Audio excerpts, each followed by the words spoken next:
Okay, today I'm going to go over the principle of miracles found at the beginning of chapter 1, Numbers 31, 32, and 33. So 31 says, miracles should inspire gratitude, not awe. You should thank God for what you really are. The children of God are holy, and the miracle honors their holiness, which can be hidden but never lost. All right, what does that mean? That means, let's see, miracles should inspire gratitude, not awe. So that means when we're in awe, we think that someone is better than us, something is higher than us. That's why we're in awe. And that's why we're being told, don't do that, have gratitude. Because in gratitude, you are recognizing who you really are. In awe, you feel less than someone or something. But in gratitude, you have gratitude for who and what you really are. Do you understand the difference? There's a difference. In gratitude, you're honoring the God self that is within you. Okay? In awe, you're not. In awe, you're worshiping someone or something else. But in gratitude, you are honoring the God self within you. You should thank God for what you really are. That's what I just said, right? By thanking God for what we really are, the spirit, the God self that we really are, we're acknowledging it. We're reinforcing that knowledge by having gratitude for it and being thankful for it. The children of God are holy, and the miracle honors their holiness, which can be hidden but never lost. That's just another way of saying what we've gone over in many other videos, which is, the illusory world isn't there. All that's there is spirit. So this is training us to look beyond the illusions, look beyond the physical, to see what's in the ethereal, what's in spirit, what's truth. So by honoring that, let's see, the children of God are holy, and the miracle honors their holiness. So what is the miracle? The miracle is remembering that we are not these bodies, remembering that we are not in the illusory world, remembering that we are just spirit. So when we do that, we're honoring ourselves and we're honoring God, because we are remembering the truth. And that's what the miracle is. So the miracle is remembering the truth. Where was I? Number 31. So that's why the miracle honors our holiness, because the miracle is remembering the truth, and the truth is honoring our holiness. It says, which can be hidden but never lost. What is it hidden by? It's hidden by the illusion, right? It's hidden by the illusory world. It's hidden by our ego thoughts that tell us all sorts of terrible things about ourselves, right? Or grandiose things about ourselves, regardless whether we're making our ego thoughts be that we're superior to others, or our ego thoughts are that we are inferior to others. It doesn't matter. Both of those are not correct. There's only one of us. We are all the same. We are all one. And this knowledge can never be lost. It can only be temporarily forgotten. So that's, or it says hidden. It can only be hidden. It says here, which can be hidden but never lost. So we can hide the truth from ourselves. That's that's what our ego does. That's its job. But we can never lose it, because it's the truth, and we're always going to be the spirit that we are. We can never lose that. That can never be undone. We can only forget it. We can never lose it. So number 32 says, I inspire all miracles, which are really intercessions. They intercede for your holiness and make your perceptions holy. By placing you beyond the physical laws, they raise you into the sphere of celestial, sorry, I'm having a hard time saying that. Celestial, there we go. Celestial order. In this order, you are perfect. Okay, celestial, in the ether, in the spirit world, you are perfect. So when it says, what did he say in the beginning? He says, I inspire all miracles. So, this book never says, hello, I'm Jesus. I'm, giving you this message. The book never says that, but it is implied that it is Jesus that is speaking, through channeling, through Helen Schuckman. That's what's implied.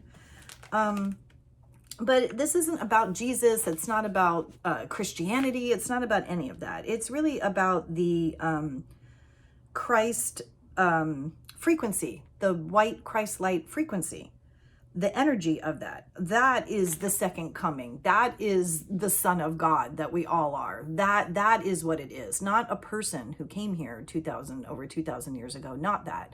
The energy frequency that he brought, you know, from the celestial, from the ether. He came down with that knowledge to give it to us at that time, and then is giving his message again in this book, because, you know, it got a little misconstrued over the last 2,000 years.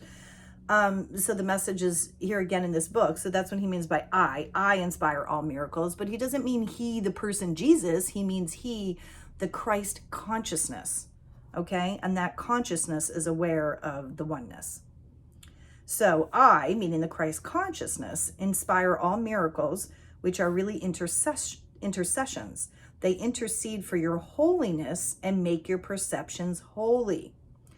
So all that means is that Christ consciousness, that awareness of who and what we really are, the oneness of what we really are, is the true perception that Jesus, Christ consciousness, is here to teach us, and to intercede, that by remembering Jesus, by remembering to forgive, by remembering, not Jesus, but Christ consciousness, and remembering to forgive, remembering truth, then that is the intercession, right, for your holiness, and to make our perceptions holy, to help us understand the truth. So, okay. It's so complicated the way these words are written, and this is why I'm making these videos, to help you understand. So, they intercede for your holiness and make your perceptions holy simply means it's a way to deny the ego, deny ego thoughts, to know that they're not real and not true, to focus on spirit, Holy Spirit, and to know what is real and true. That's all those fancy, complicated words mean. And so when you do that, when you forgive and you remember the truth and you remember the spirit of who and what everything really is, the oneness of what everything really is, then it says by placing you beyond the physical laws, which means placing ourselves beyond the illusion, right? Because the physical laws are the illusory world, the world that's not really here, the world of death and change and destruction and harm. None of those things are real. That's the world of physical laws. So by placing you beyond the physical laws, meaning remembering the truth, remembering to forgive, tapping into Christ consciousness, they raise you into the sphere of the celestial order. In this order, you are perfect. So all those fancy words just mean spirit. Once you are in alignment with spirit of who and what you really are, then you are perfect. That is the perfection of who you are. So once we remember to deny the ego thoughts, which is this physical world, and we don't deny it in a way like, oh, I'm not going to take care of my body, or I'm not going to take care of, other people in my life that I'm responsible for, or I'm just going to, neglect paying my bills or whatever. No, that's not what it means. The Course is never, ever telling us what to do in the physical world. All of this is about changing our mind about the physical world, not what to do in it, to change our mind about it. So we're still going to take care of our bodies, and we're still going to pay our bills and do whatever we feel that we need to do to function within this illusory world that we think we're in. But while we are doing those things, we are remembering the truth. We are forgiving all the way, so that we don't take those things so seriously, and so that we don't let those things take away the truth of who and what we really are. So that is why in the spirit world we are perfect, because that is the real truth. All right, lastly, number 33, miracles honor you because you are lovable. They dispel illusions about yourself and perceive the light in you. They thus atone for your errors by freeing you from your nightmares, by releasing your mind from the imprisonment of your illusions. They restore your sanity. All right, what does that mean? Miracles honor you because you are lovable. All right, miracle, again, is denying the ego world, reinforcing the spirit world where we are perfect and we are lovable. So miracles help us remember that. That's what a miracle does, is to allow us to honor ourselves and our lovability. They dispel illusions about yourself and perceive the light in you. Okay? That means that we look beyond ego, we look beyond the physical world, we see the light, and then we see the light in us. They thus atone for your errors by freeing you from your nightmares. Okay? More words to mean the same thing. We look beyond the physical world, which is the nightmare, right? Ego thoughts, ego identity is the nightmare. We look beyond that to spirit, to see the truth. And then we remember who and what we really are, and who and what everyone and everything really is. So that's how we perceive the light. They thus atone for your errors by freeing you from your nightmares, because this is the nightmare within the dream. So when we remember it's just a nightmare, it no longer has power over us. We know they're just illusions. By releasing your mind from the imprisonment of your illusions, they restore your sanity. Okay? So when we don't take our illusions seriously, we restore our sanity. When we don't take the 3D world seriously, we are able to feel sane again. That is the purpose of the course, is to practice this undoing of the ego. And as we keep practicing forgiveness in order to undo the ego, we are reinforcing our spirit self, the light that is within us, the truth of who and what we really are. And then in that moment, in those holy instances where we are doing that, the nightmare is over. It doesn't exist in those moments. And we only remember truth. And that's where the peace comes in. And that's where the sanity comes in. And the more we do that, it becomes a habit.